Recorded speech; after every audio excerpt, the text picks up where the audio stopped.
গত ২১ জুলাই উত্তরার milestone school and college ক্যাম্পাসে আছড়ে পড়ে বিমান বাহিনীর যুদ্ধ বিমান। ভয়াবহ ওই দুর্ঘটনায় পাইলট সহ নিহত হয় ৩৬ জন।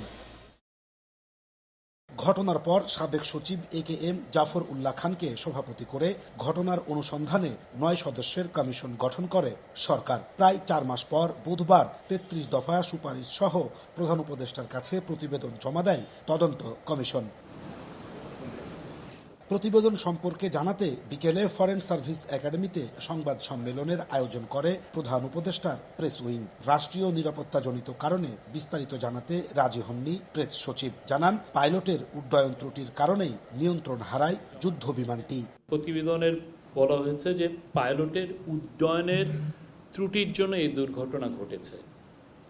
ট্রেনিংয়ের সময় উনি যখন ফ্লাই করছিলেন পরিস্থিতি তার আয়ত্তের বাইরে চলে যায়। দুর্ঘটনা প্রতিরোধে এখন থেকে বিমান বাহিনীর সব প্রশিক্ষণ ঢাকার বাইরে হবে বলেও জানায় প্রধান উপদেষ্টার প্রেস সচিব। জননিরাপত্তার স্বার্থে এখন থেকে এয়ারফোর্সের সকল ইনিশিয়াল ট্রেনিং ঢাকার বাইরে পরিচালিত হবে। বিমানবন্দরের আশেপাশে ফায়ার স্টেশনগুলোতে ফায়ার ফাইটিং ফোম রাখা বাধ্যতামূলক করা হয়েছে।